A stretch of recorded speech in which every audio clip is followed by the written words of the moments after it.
Next on BYUSN, are the Cougars defending their de facto Pac-12 title, the richest storyline heading into the BYU-Oregon game on Saturday? Hold up, Spence. Did you just say richest? Because BYU's getting $1.1 million to play this game, so there's that. Well, I believe there's a bonus in there somewhere for us. Really?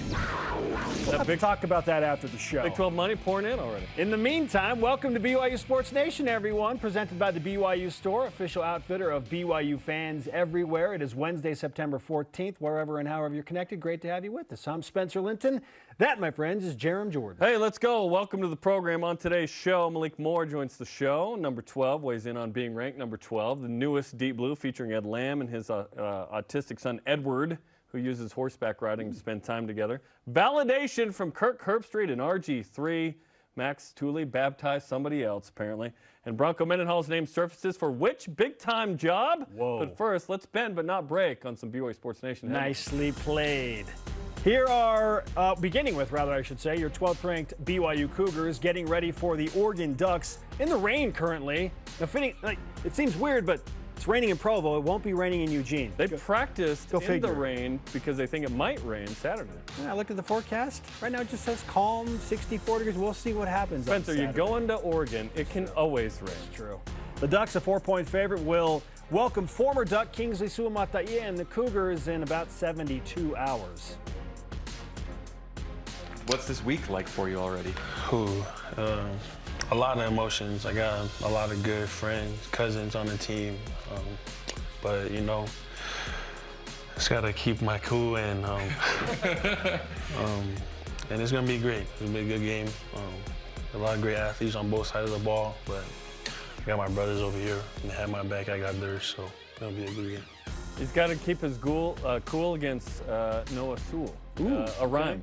Okay. I'm a poet, and I didn't even know. You are on one today. The Colts released cornerback Chris Wilcox after being on the practice squad the past 2 weeks in the active roster, but did not see game action in week 1. We'll see if Chris clears waivers and makes another roster. BYU men's golf finishes second at the USF Intercollegiate. Team 1 under par, shot a combined 283. That's what I Carson usually Lundell shoot. By yourself. Carson Lundell and Tyson Shelley led the way for BYU, tied for third individually. They next tee up at the William H. Tucker Intercollegiate in New Mexico on September 23rd and 24th. The Bill Tucker Intercollegiate, big one, man. Women's team finishes 5th, led by Alicia May Mateos, 3 under 68. Runner-up performance. What a performance. Cougars head to Knoxville for the Mercedes-Benz Collegiate Championship next week. I hope the winner gets a car. That'd be sick. We'll see about it. BYU women's soccer staying just in the latest coaches poll. Number 25, according to the United Soccer Coaches. After 5 straight home matches, BYU now 3 wins, 2 losses, 2 ties. They'll try and snap out of a funk against Utah State tomorrow in Logan, 5 Eastern. You can listen live on BYU Radio. That game was moved up because they want to avoid lightning, interestingly enough. Gotta love technology, man, but not as much as you used to. Men's cross country stays ranked 4th. Women's stay 7th. Cougars preparing for the Cowboy Jamboree at Oklahoma State next Saturday, the 24th. Same site as the NCAA Championships coming up November 19th. All rise and shout. It's time for What's Trending, presented by Bodyguards, protection for a life worth living. Learn more at bodyguards.com. There are several juicy, dare I say, rich storylines going into the BYU-Oregon game. Yep. Among those, another top 25 matchup for the Cougars. We already talked about the $1.1 million payout, so quite literally It's a rich storyline, Jarom, but there are several others. So what is the richest storyline for you heading into the BYU at Oregon game this weekend? It's to see if BYU's legit, Spence, because BYU's won this game at home before. Top 10, not as much, right? But if BYU beats Baylor at home and then goes to Oregon and wins, the playoff conversation gets hot and heavy. Some people have mentioned, as we've discussed off air, that, hey, that was like Cincinnati's win against Notre Dame last year. Well, Cincinnati didn't play the schedule that BYU's playing this year. Certainly it's tough. I still see, as good as this team is, a couple of losses on this schedule, Spencer. I'm excited about where BYU could go. Maybe it is a special season where you can go undefeated or 1 loss. Historically, that's really tough. BYU's never played a schedule like this and had 0 or 1 losses. Maybe this is the year BYU breaks out. But at Oregon is the next test, if you can win that game, you are super legit, and everyone's talking about you. A lot of people are talking about BYU, which we'll get to later with Kirk Herbstreit and RG3, of course. But that's the biggest storyline. Can BYU do it again? Can BYU beat another top 25 team, another name brand, and be at the forefront of the conversation in college football? Yeah, for me, the biggest storyline is something that we brought up for a moment yesterday, and that is, can BYU continue to break out of these little slumps or funks that we've brought up as they've gone into each of these games? Oh, there was the Florida curse, right? Going 2 time zones, open up the season's never been good for BYU. Play worst teams in Florida. BYU, yeah, okay. Yeah. Week 3's been weird for BYU. Yep. And especially on the road. Can BYU come off of an emotional high against Baylor, where they had to expend a ton of energy, went to double overtime, super late game? Can they reset and get rid of this Week 3 weird? If people are they're going to call it curse, whatever. Okay, like, oh, they don't play well in Week 3, especially on the road. It's not going to be well. Can BYU break out of that? Okay, so I'm watching that. How do the Cougars look, especially early in the game? Do they start slow, or can they start fast? Against Baylor, BYU looked to start fast, put up a field goal, but then the rest of the half did basically nothing until Chase Roberts caught that touchdown. I feel like BYU is going to need to put up more than 10 points in the first half if they want to beat Oregon, just because of how Oregon's offense is structured and how fast they move the ball. And Oregon wants to move with some pace, which is different than Baylor, right? So for me, it's, can BYU break the funk of Week 3 on the road and do so in a scenario where there is some pressure and there's added luster on the team and whatnot? So, well, Kingsley's a fun storyline, and, you know, I can tell you what fans are caring about more than anything, and that is the Pac-12 scenario. Like, oh, man, we got to maintain this 6-0 over the Pac-12 with Jaron Hall as the starting quarterback. Let's go! The Pac-12 championship storyline continues. Yep. Like, fans are absolutely wrapped up in that. And there's Utah fans are praying that BYU loses to Oregon this weekend so that they don't have to listen to that narrative anymore. I really want BYU to beat Oregon for a million reasons, one of which is then we can say, was it even hard? Utah did it twice last year, you know? But, hey, at Oregon is a tough game. Utah didn't have to play Oregon in Eugene last year, by the way. It was home, was it not? And then it was Vegas. So, okay, Week 3. Last year, coming off of the Utah game, BYU responded really well in Week 3. Granted, it was at home. Yeah, it wasn't at Oregon. Different scenario. But ranked team Week 3 last year, Pac-12, BYU won that game over Arizona State. Did it require the second greatest defensive play in BYU history, perhaps, from Tyler Algier? I think so. Yeah. Kyle Morrell, 84, of course, Hawaii being the first. Okay, other ones that are interesting. Don't forget, this is right. I haven't looked to see the situation, but when's the last time BYU played an afternoon game on the West Coast? National TV, Fox. This is big time. Like, this is a huge game for BYU being featured in that way. Other things of note. Kalani Sitake has coached against Oregon quite a bit. Don't forget, at Utah, he was the DC. They played Oregon several times. He was at Oregon State. His last game coaching at Oregon State was against the Ducks in the Civil War. He's been there, done that quite a bit, right? Also, the Orem High guys unite. Noah Sewell with the Ducks, with Kingsley, Puka, Jacob Robinson, and Ethan Slade. Guys that won multiple state championships at Orem. A bunch for BYU, now against Noah Sewell. Other ones of note. Kalani Sitake, don't forget, we haven't mentioned this yet, interviewed for the Oregon job. Oh, I haven't forgotten. Last year. What did it do? It got him a raise at Brigham Young University. And, of course, the series history. 3-3 tied up. Last time BYU played in Eugene, 90, tied at BYU loses 89. Epic matchup, which, by the way, I haven't verified this, but I read one article that said the 900-plus yards that Bill Musgrave and Ty Detmer combined for in 89 in Provo, the most in NCAA history at the time. Don't forget, the last meeting for these two teams was in the Vegas Bowl. I ran Parab for ESPN. That's how long ago it's been. And BYU won by 30. And in the series history, notably 3-3, the point differential is Oregon by 1. Yep.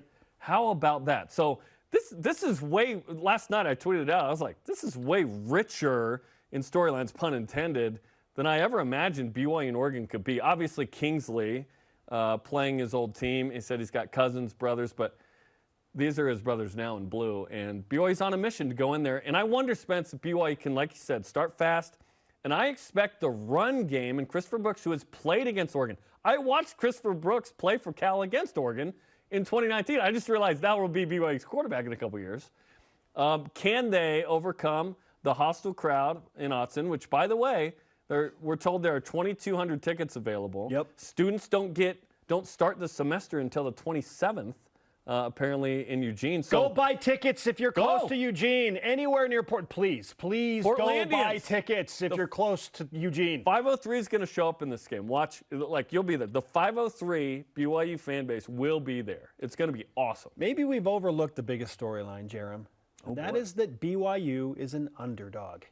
BYU, as the 12th ranked team in the country, is a 4-point underdog, and maybe that's going to grow to even more going to Autzen. Why?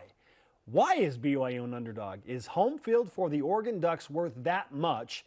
And do people know something that we don't? Are they buying in on... What are they buying into? Yes. BYU hasn't played well early in the season against Pac-12 schools on the road. Perhaps that's a storyline. How much is Autzen Stadium's atmosphere worth, especially if the students don't start classes until the 27th? Like, why? They'll be there. The students will be there. It's whether the rest of the stadium will be there. Why is BYU an underdog? I feel like that's a huge storyline. It's a good question. 20 straight home games, won, third longest streak in the country. 29 straight non-conference home There you go. Streak. Like, that's a big deal. Therein lies the answer, That's a big deal. Therein lies the answer for those people that are looking at just tradition and histories and all of the little things that go into preparing for a matchup. That right there, okay? So you answered the question.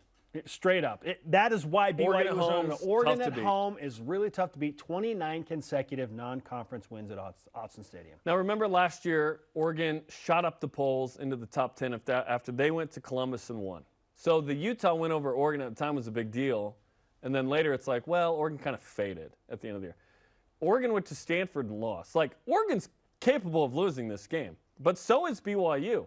BYU certainly got to show up and go get this. But I believe that BYU is going to be able to run the ball in a way that they couldn't against Baylor. I think that's as bad as it gets for the BYU run game all year. I think BYU is going to be able to establish the run. Remember that Jaron Hall is a confident dude against almost, well, anybody, because like we said yesterday, he's 7-1 versus P5. It's like, what scenario is Jaron walking into where he goes, you know what, I don't think I have it or we have it today. No. This is the most confident, best leader BYU's had in a while. Like, he's waited 3 years to get his chance last year, really responded, played through rib injuries in multiple games, even played after he was still hurt and had to come back early because Baylor Romney was injured. Now he walks into another validating moment where a guy that recruited him, Ty Detmer, is last loss for BYU there. There's some vengeance for BYU to go into Eugene and avenge that game from 1990. The stakes are high. He knows the ranking is poison, as he told me in the film room. I think BYU is really prepared for any challenge they have this year, which are many. Notre Dame in Vegas, Arkansas at home, at Boise State, where BYU's only won once. Sneaky games at Liberty, even East Carolina at home, as you've mentioned, sneakier with how they played against NC State and so on. This team's prepared to show up, just like they did on Saturday. But that wasn't a one-off to me. That wasn't a, we get up for this game, but we don't get up for that game. I think this will continue to validate the Baylor win if BYU goes in there and win. Because if you're really good, you go on the road and you win. Yeah, but even if you lose, again, depending on how BYU plays the game, what if Oregon kicks a field goal last play of the game and they beat BYU? If all of a sudden is BYU not legit? Respectable loss. Right. Is BYU? No, like BYU is still legitimate. It stings. It hurts. It kind of takes away a big part of BYU being in the true national college football playoff conversation. Because that will start if BYU beats Oregon. Right. And whether you want it or not, that's going to start. Is the playoff the end game? To me, no. The realistic end game is a New Year's Six possibility. You got to have one loss or no losses.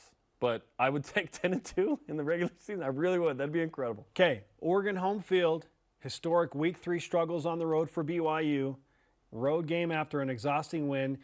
Your point is you feel like this BYU team is mature enough to handle these things that maybe some other BYU teams or other college football teams could not handle. The most prepared BYU team perhaps in history, Spence. That has to do with a couple of things. COVID is a big deal. This is the most experienced BYU team ever in terms of literally having gone through the fire. No group of BYU players has played a consecutive tougher schedule in their careers. Think about what Jaron has seen since 2018 as a player. The fires that he's been in as a backup, and then last year as a starter, winning more P5's games with BYU as a team than they ever have in a single year, 6-1. Obviously, when you're in the WAC in the Mountain West, you don't play the number of these P5s. And not all P5s are created equal. When you beat Arizona, that's not as big of a win as when you win at Boise State in 2020. That's a bigger win.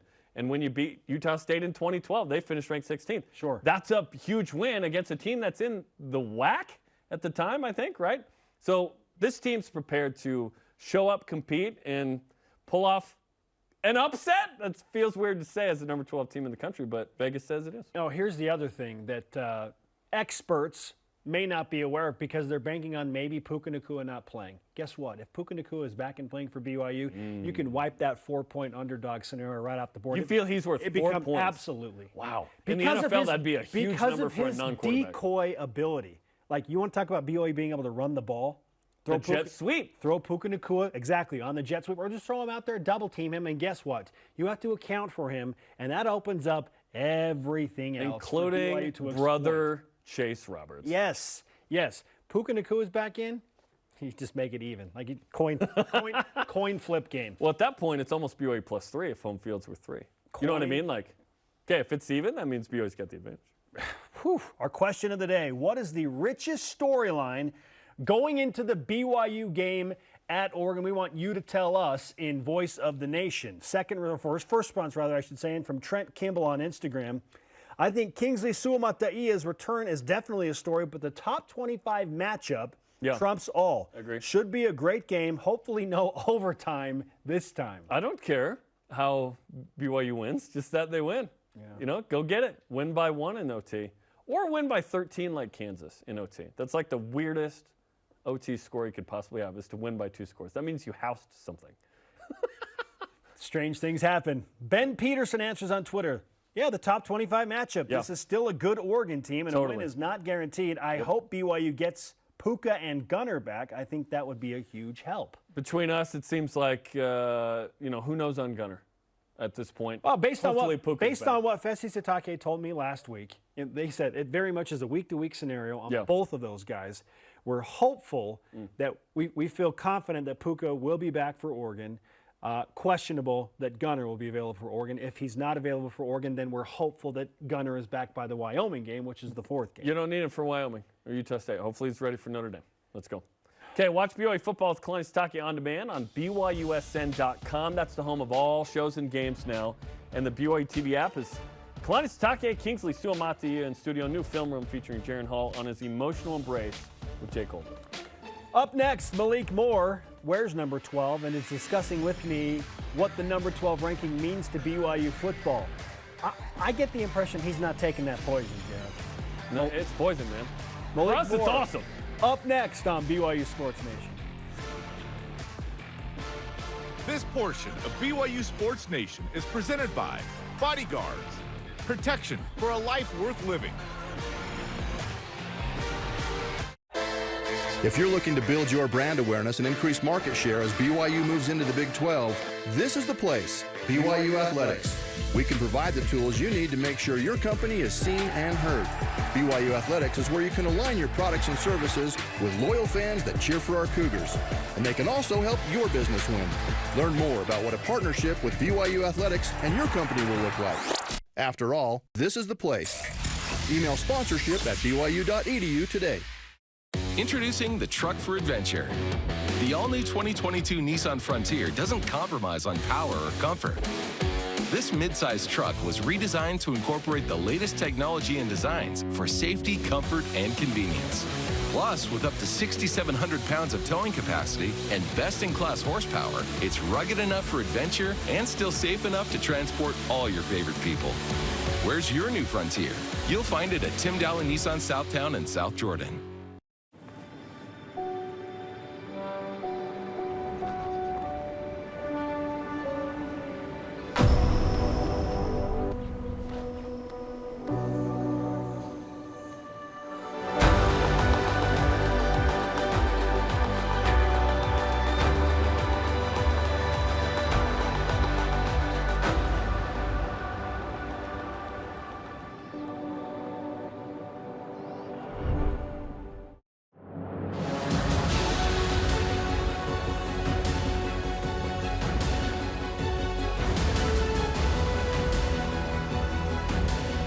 We know you aren't fair weather fans.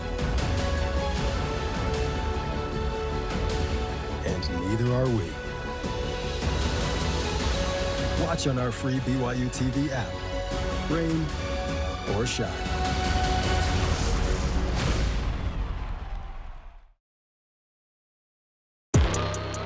You won't beat then have a call.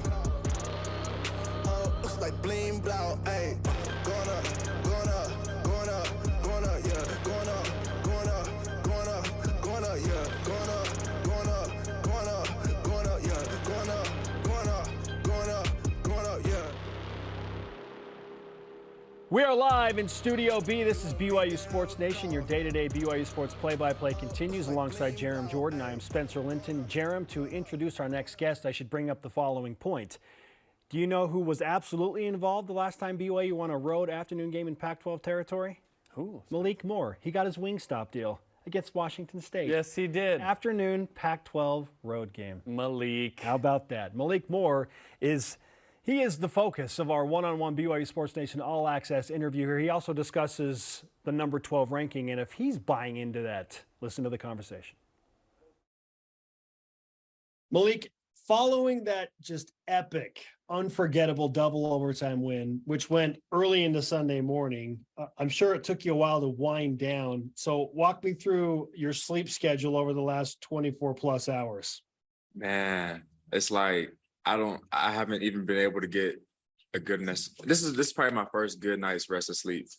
Like, I still didn't go to bed till 2 a.m. last night. Luckily, I don't have any classes, so I was like, I'm gonna go to sleep till like 10. I'm not waking up till whenever. I don't care. So I mean, but that night, I didn't go to sleep till about 4 a.m. Yeah. First of all, I mean, traffic, getting home, and you get home and you're like so sore. You lay down in bed. It's just nothing that you can really do for it. So I don't know. Yeah, without question, super physical game that requires some extra sleep and certainly some added attention from the training staff. So for you, who yourself, again, flying around, making a lot of hits, what was your recovery process like to get right for Oregon week?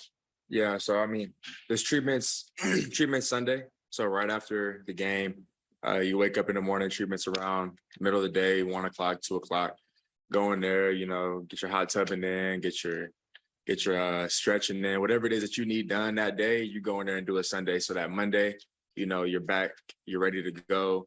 You're ready to go for practice. But even before practice, you want to wake up early in the morning, get your classes done, and spend a few hours, or I spend a few hours, before practice to get my body right. I'll get a lot of deep tissue rubs in, a lot of releases on my muscles. I don't do feel-good massages, no feel-good massages, deep tissue massages, so they hurt.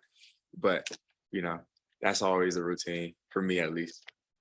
You were one of the first people in terms of players that I saw on the field after the final play of the game. And I jokingly asked you, hey, are you tired or something? You're like, yeah, I'm tired. Fans are storming around you. It's chaos. How long did it take you to find your way safely off the field into the locker room? I couldn't. Like, they started lifting me up. I'm over here standing, I'm trying to celebrate, and all I see is a swarm of kids running towards me, or running towards the field in general. And then all of a sudden, I'm in the middle, getting hit in the head a couple hundred more times.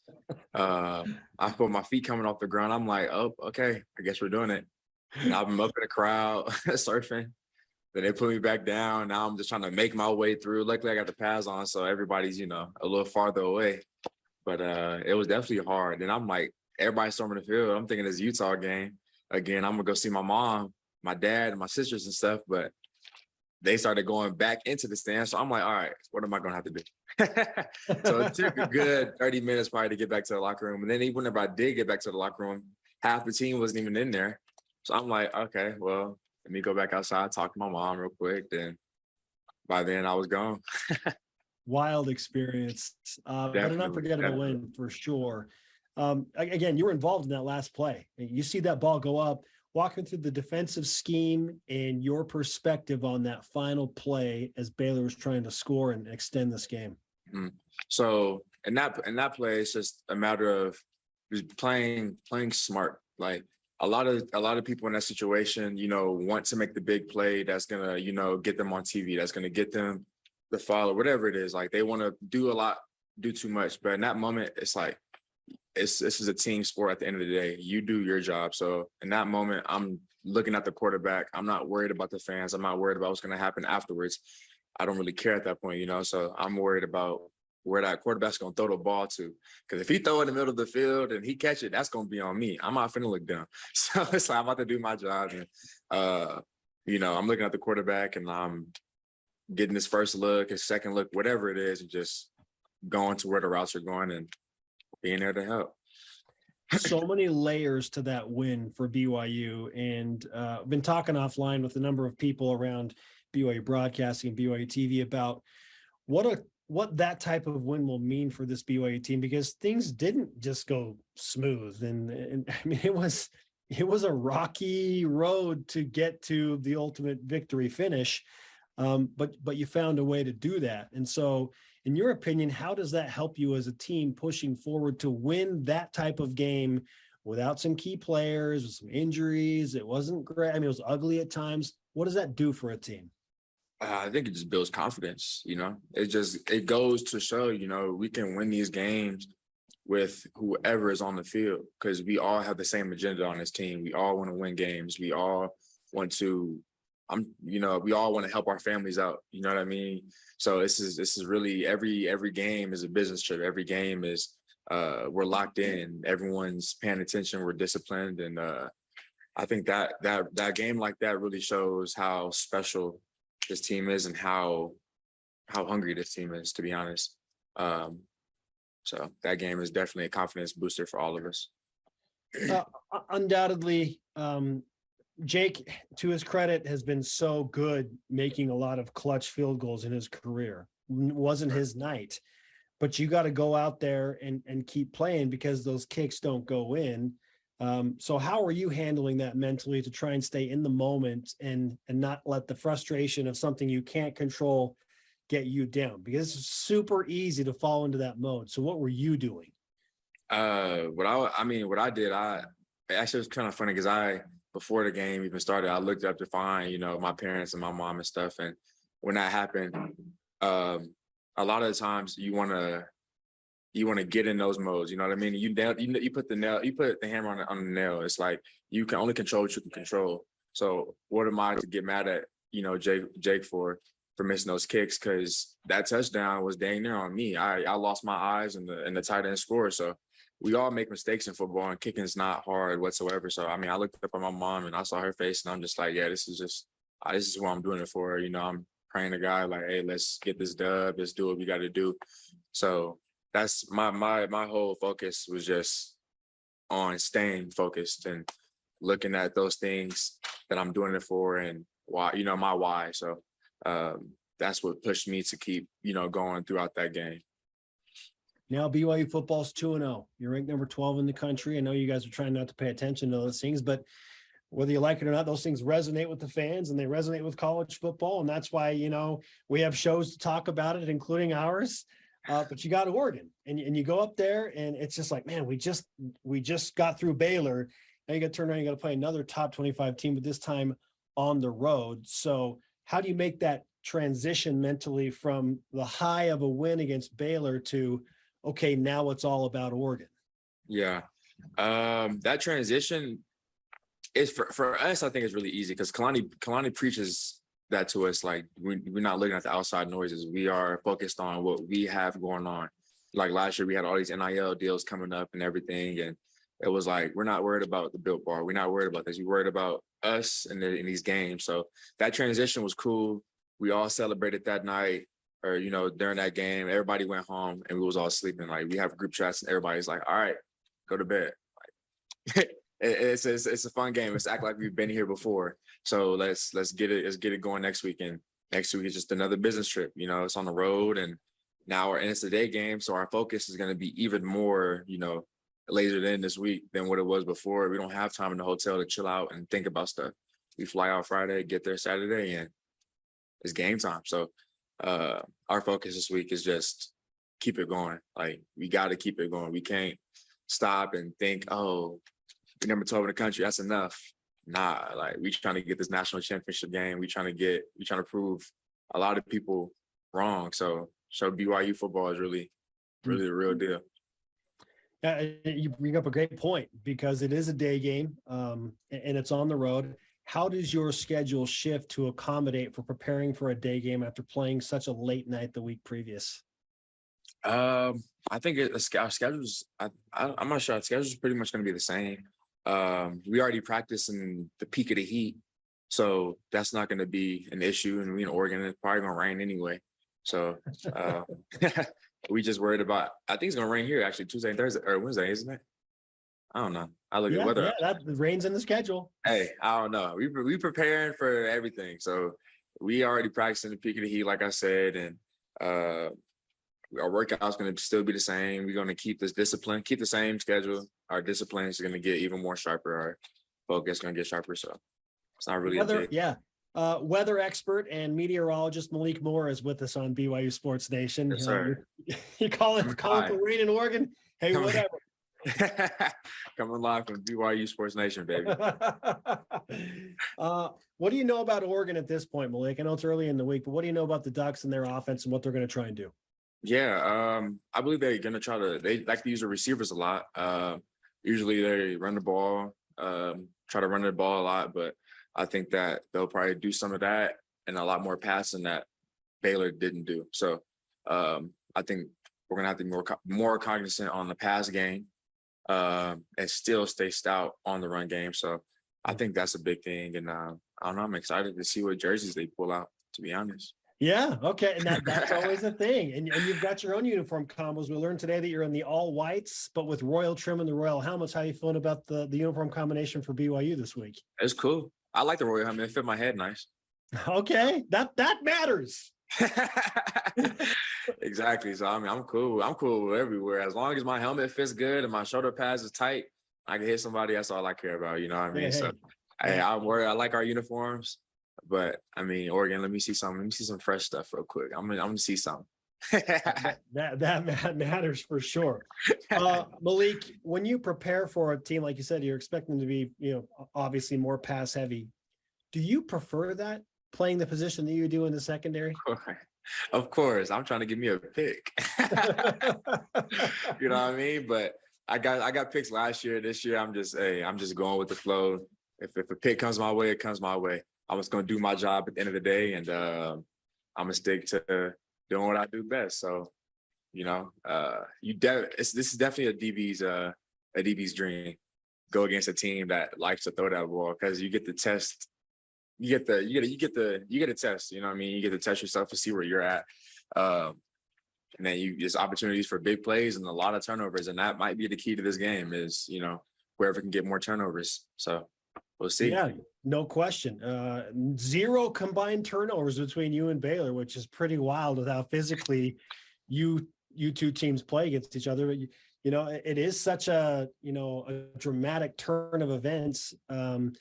Just as the last question, what does it do for the defense and the team when you do create a turnover?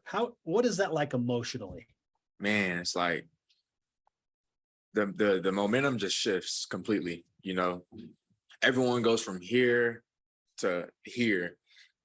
So it keeps everybody going, because it kind of gives you not hope, but it gives you a sense of like this is possible. Like if we keep getting these turnovers and doing what we got to do, we will win this game. And I don't know, the person who gets the turnover, I'm pretty sure they're feeling joyful, happy. You know what I mean? Yeah. Excited.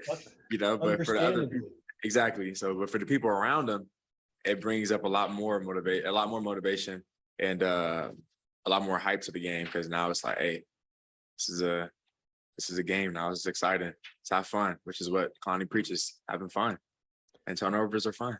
Yes, they are. Malik, I wish you a lot of fun, whether that's turnovers or just overall fun in general as you push forward to Oregon. Let's give you some BYU Sports Nation karma. So just maybe you can go get that first pick against the Ducks. Channel that Pac-12 road power that you showed so strong against Washington State last year. That's what we're looking for, right?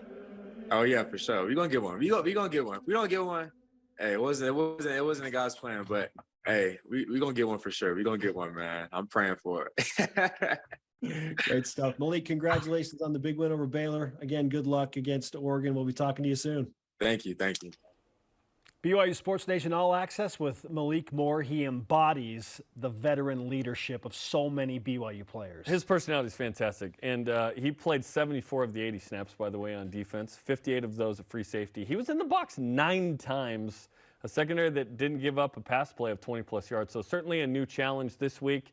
Bo Nix more experienced, but still. Bo Nix threw 5 touchdown passes against Eastern Washington, feeling pretty good coming off Georgia, but hard to know how good Oregon is. They're very good. It's just, are they great? Are they 8-4 good? Like, what are they? We're about to find out soon. Yeah, we'll find out what Oregon is against BYU, and some people think we'll find out what BYU really is. True. On the road. It's a test for both. Okay, after further review is on demand on the BYU TV app and BYUSN.com as Blaine, Dave, and David break down how the Cougars held Baylor to 20 points in double OT and preview what to watch in the Oregon game. Still on the way is Bronco Mendenhall returning to coach football and at a place where he secured one of his greatest BYU victories. This is BYU Sports Nation. I see what you did there.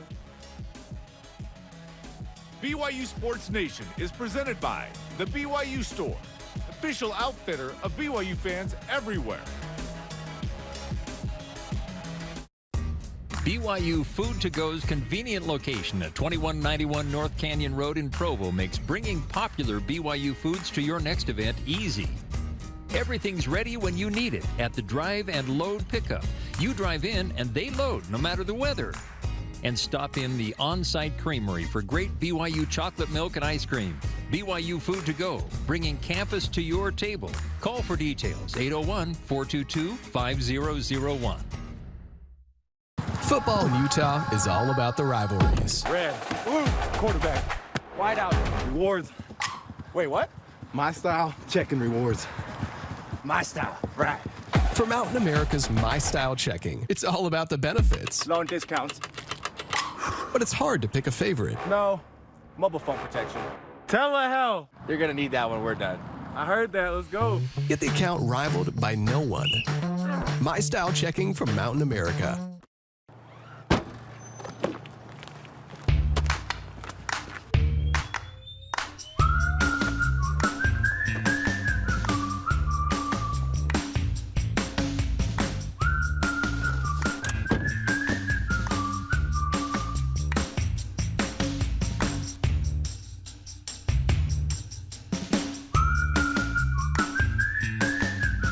Quick crack.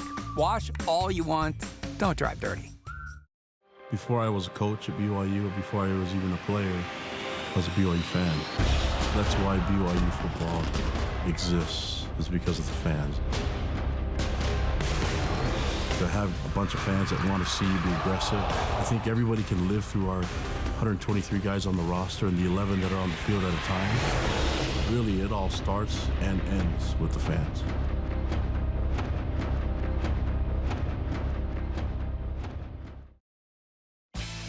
Welcome back to BYU Sports Nation. Make sure to follow the show for all BYU Sports content on Facebook, Twitter, Instagram, YouTube, and TikTok. He is Jarom, I'm Spencer. Let's whip it.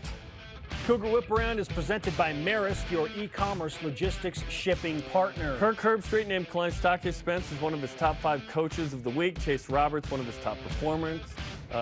Also, Roberts got mentioned by RG3, one of my favorite analysts. He's great. As one of his top performers, and BYU as a team to watch. Which is the best validation? I think it's Kalani Sitake being number 3 on Kirk Herbstreit's top 5 coaches, because Kalani Sitake embodies the whole program. It's not just an individual thing. I love RG3. He's not quite on the level of Kirk Herbstreit when it comes to analyzing college football, so it just resonates more because Herbie, in a lot of ways, is college football. Kirk Herbstreit, for sure. RG3 is an emerging voice in the game, for sure, but no, Herbie's the analyst, right? The number 1 in college. Yeah, and when you say the head coach, what he's really saying is, look, the program, the program under Kalani the culture Sitake. As well. Absolutely. Right now, it's just fantastic. The following tweet was pinned to the top of the Big 12 Conference Twitter page. I'm going to read it for you. Quote, "Our future is bright." From ESPN PR, the Baylor-BYU game on Saturday was ESPN's best late-night game since 2016 with 2.4 million viewers. Jarom, double-barreled question for you. Okay. How big of a deal is it that the Big 12 Conference posts these type of tweets and these numbers? And how big of a deal is it that future Big 12 posts these viewership numbers. It's not a big deal that they posted it. They're proud of it. They're excited. It's a new member with its existing champ, so no deal because, hey, they should be doing that. But that viewership number is big time. It was a ranked matchup. It was in this unique window, which we've come to appreciate. At first in Independence, we all complained, they're not in the afternoon anymore. Like, we felt that way, unless it's Utah Tech on BYU TV coming up in November. But yes, this is where we live, baby. 8:20 kicks, local time here. Big 12 homies, get used to the 9:20 kick. And if you're UCF or West Virginia, 10:20 on the East Coast. It's a big deal that they hit 2.4 million viewers. It really is. Big 12 After Great Dark, number. bank on it. You can bank on Big 12 After Dark. And it's viewable. Yes, unlike certain networks. Yes, it is. Extra Points Matt Brown, friend of the program, confirms from the contract that BYU will receive $1.1 million from Oregon for this week's game scheduled back in 2015. How much of that $1.1 million would you give back for a win? All of it. Every single penny of it I would give back because now BYU's 3-0. They're in the top 10. They're riding high. They're coming home for 2 games against Group of 5 teams. BYU's going to be 5-0 and ranked number 6 or 7 going into the Notre Dame game, and that alone, just the notoriety around that is worth $1.1 million, and it might be because it might get BYU into a New Year's 6 game if they can beat Oregon. Where you're making more than $1.1 million. Exactly. That's exactly what you don't have to share with the conference. You're investing in something you think could be an even bigger payout if you throw that $1.1 million back into a win against Oregon. Agreed, and I would give all my sins to know thee for a win at Oregon. Let's go. How about this? Bronco Mendenhall's name is being thrown into the mix for the potential head coach job at Nebraska, of all places. Well. Is Bronco Mendenhall in Nebraska a perfect fit? I feel like it would be. I really do. Like, the hard-working Midwest attitude associated with Nebraska, an appreciation of history, an understanding of what it takes to win, and the pressure having been at BYU. What he did at Virginia had no pressure to win, right? But he got them to an Orange Bowl. Thank you, Clemson, for going to the national title game in the playoff. That would be an amazing fit. I wonder if he's had enough time off. I know he's doing the podcast. I would actively be paying attention to Nebraska if Bronco was. If I were Nebraska, I would pay him whatever he wants, because that is the type of personality and mentality that a program like Nebraska absolutely needs. A certain amount of discipline that he restored to BYU in 05. Osborne built his program on discipline. The legacy was built on discipline. And guess what? Bronco has a great appreciation for the option because he knows the discipline it takes to run something like that, which is why he was so good defending against it. Bronco Mendenhall is a Tom Osborne personality. Nebraska should pay him whatever they can to get him out of retirement. I think he is a perfect fit for that program to try and resurrect a great legacy. Absolutely. When they stink, it's weird, right? BYU Football posted a 5-angle video of the final play with Greg Wrubell's radio call. However, the shot is overtaken by the foreground presence of one Jason Shepard. Is that a 5-yard penalty, 15-yarder, or no call after further review? You know, I've watched this clip a few times. I don't think there was an any intentional malice here, Jarom. No, he's excited. There's nothing intentionally done here. It's just a reaction. Sometimes that happens. It was an incidental thing, kind of like running into the kicker. It's not like roughing the kicker. That's still a 15-yarder, though, now. This is a 5-yard penalty to me. You know, just pure reaction in the moment, right? And in case you missed it, here it is. The red middle is for the far officials. Holding call first down. The referee doesn't. Tell him, Jason. Flex those biceps. Flex those biceps. Looking massive. Did he do some push-ups in the press box? Well, it's no call. Listen, it's a no call.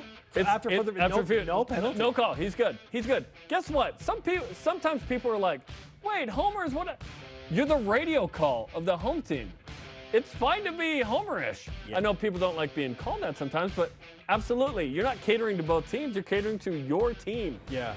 No call. You're such a BYU fan as the voice of the Cougars. Yeah, Shep, it works for BYU. It's all good. It's all good. We try and respect the opponent, but obviously we cater to BYU. Okay, tune in Saturday for BYU Sports Nation Game Day as we get you ready for a top 25 matchup from Eugene and Provo. Coverage begins all 2 hours, baby, on BYU TV, BYUSN.com, coming up Saturday, 1:30 Eastern Time. This week's Deep Blue features the story of Ed Lamb and his autistic son Edward Lamb and how a father-son relationship has been strengthened and bonded over horse riding. This is BYU Sports Nation. This portion of BYU Sports Nation is presented by Maersk, your e-commerce logistics shipping partner.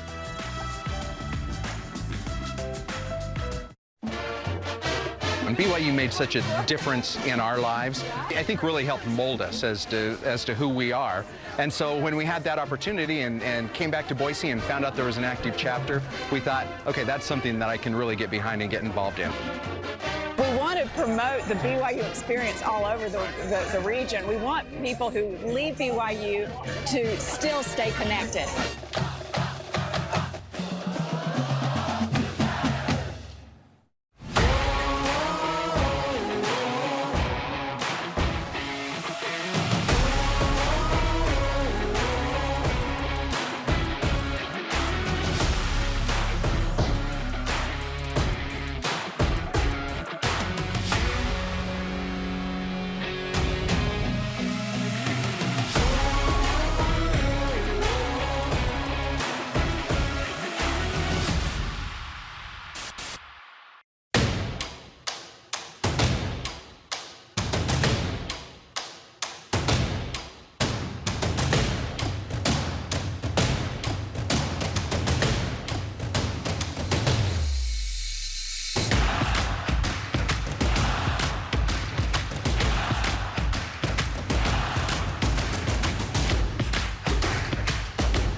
Is BYU Football with Kalani Sitake and Greg Wrubell. When I was younger, I was a better dancer. Don't show any more dancing. Yeah, okay, good. I think we've developed some really good habits the last couple of weeks and looking to step it up again. A lot of great things can happen when they carry. Not bad. That's good stuff. Hey. Yay. Yeah, thank you for ending on that one. That was a good one.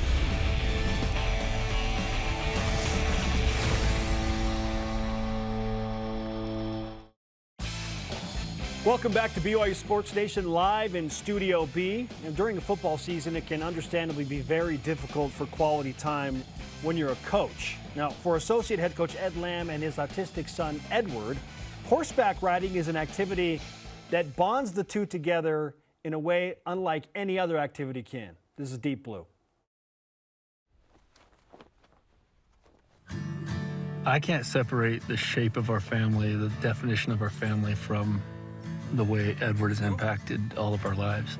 He can't speak and he can't communicate in some ways, but I think he brings us just a lot of joy, and we laugh a lot at our house, even through a lot of, moments that other people would be horrified by. I think we have just learned to adapt to that type of life, and I think it's helped us in other areas in our life. That really is. It's a good word. Thank you. Adapt to survive. There would be no survival without adapting.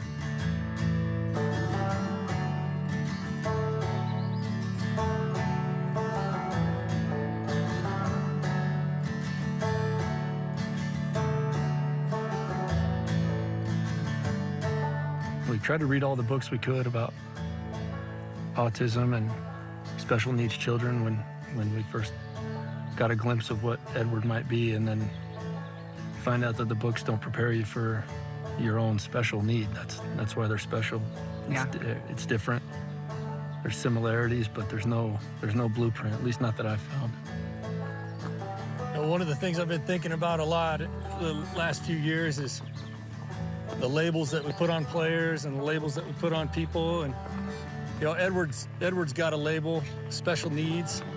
I certainly answer to that and understand that. But one of the things I've realized is that all the players on our team are special needs in a way. I'm special needs. We all as individual people have special needs, and I really started to realize how important it is for me to look at each one of the players that I have contact with and find what is the special need that they have. And maybe a better word is individual or unique needs. I'm proud of Edward for who he is, and he has different needs. Certainly there's a lot higher capability and ceiling in the arena of football for the guys on the team, but the coach's job is to find that little nugget of advice or a technique or a piece of wisdom or point them in the right direction so that they can be the very best player that they can be. In a lot of ways, Edward can be a bit of a prisoner in our own home. He doesn't have proximity awareness. If he gets out, he'll keep going. In fact, we're sure he wouldn't come back, or it wouldn't dawn on, or it wouldn't occur to him to return. So there's a lot of danger in that, and there's a lot of daily saving his life and securing the house, but there's also a little bit of a sequestering where he's sequestered to our home and our backyard.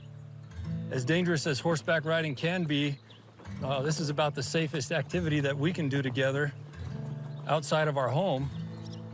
Other than that, it's a way for us to spend quality time together, and it's a way for him to feel free and happy and yet still be close to me. These 3 horses and even the other horses on this property, they know him. They have a sense for him. They're incredible animals. People say they can hear your heartbeat. They can tell if you're nervous from 100 yards away, and I wouldn't really believe that. I would think it's folklore until I see Edward interact with a horse that seems spooked by everybody else, and Edward walks right up and grabs his ears or something, and the horse is just as calm as can be, and I think they know there's no guile in him. There's no danger in him. Edward doesn't talk. He sometimes kind of sings or hums a tune, and when he's happy and makes noise, I talk to him, even though I don't know how much he understands. But a lot of times it's just us in complete silence and enjoying whatever it is that these trails have to offer on that day, and it changes quite a bit. I feel like you put it out into the universe. I feel like you put it out there and said, I just wish so badly that we had something that we could do together that we both love, and I can't think of anything better to be manifested from that. People always ask the question innocently, when they find out I've got a 12-year-old, oh, does he play football? And I would have thought maybe, before I knew Edward, before we had him, that would be something that would hurt the feelings of a father to think about, oh, what could have been. Look at this. My boy doesn't play football, or my boy doesn't play sports, but because I've known him since he was a baby, I have no expectations or hopes that he plays sports. Yeah. He rides horses, and that's what I enjoy doing with him because he loves it.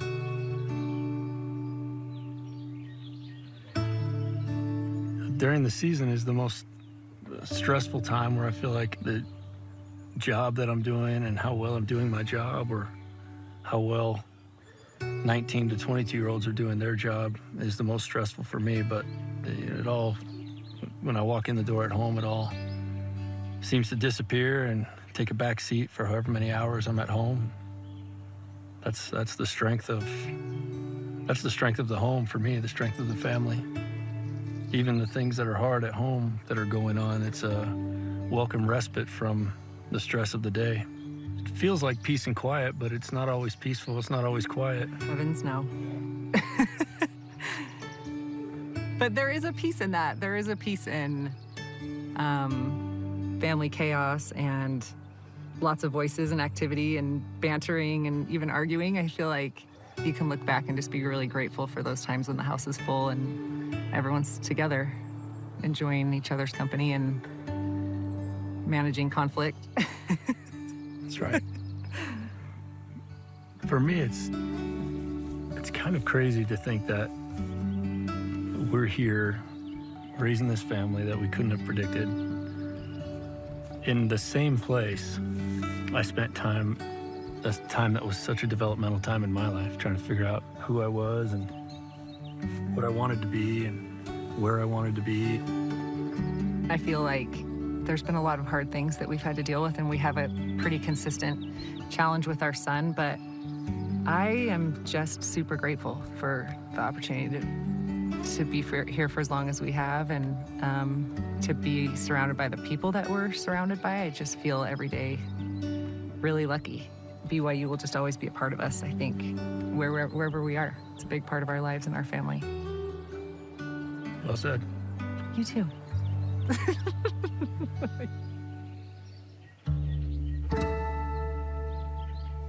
Ed and Sarah Lamb have several layers of incredible. You just got a glimpse of it there. Up next, what is your richest storyline for BYU, including Coach Lamb, as they head into the Oregon game? This is BYU Sports Nation.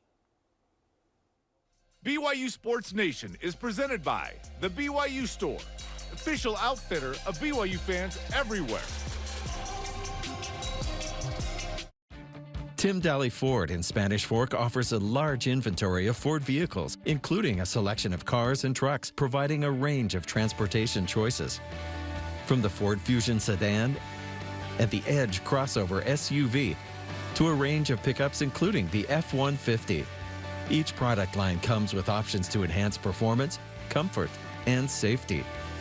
Think Ford, think Tim Daly Ford in Spanish Fork.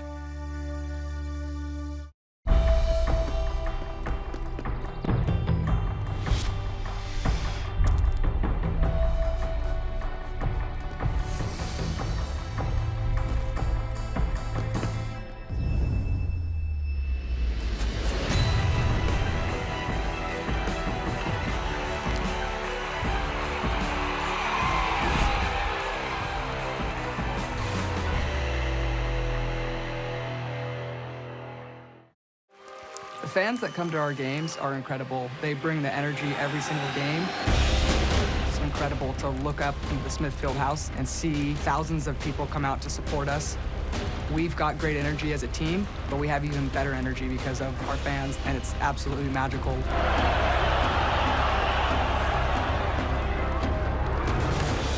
They support us through thick and thin. They came at the beginning of the year and followed us all the way through the season, and they are part of our team. They're like a seventh member out there, and they lift us up when we're down, and our girls are excited to show up to perform for our fans. They know that they're supported and loved by the BYU Cougar Nation, and it's exciting every match at home and away that we get to play in front of our fans. They're always there.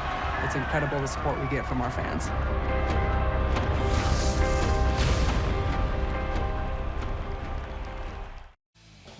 This portion of BYU Sports Nation is presented by Mountain America, the official credit union of BYU Athletics. Our question of the day, what is the richest storyline going into the BYU at Oregon game? Our elite voice of the day, presented by Sundance Mountain Resort, comes in from @N_Crowley19 on Twitter. Says Big 12 versus Pac-12, with the context of Oregon is now the face of the Pac-12 and George K's grenades. Comments make this game the game version of this conversation. Utah's the face of the Pac-12. Sorry. Today's Rise and Shout Out, presented by Mountain America, the official credit union of BYU Athletics. Moments bigger than the game. The Lambs, Jaron Hall with Jake Goldroyd. We've seen that this week. Emotional stuff. Love to see it. Our thanks to today's guest, Malik Moore. Sorry to Dennis Pitta. We ran out of time. For Jarom, I am Spencer. Shout out to Alema Harrington. We'll see you tomorrow back here in Studio B for a brand new edition of BYU Sports Nation. Go Cougs.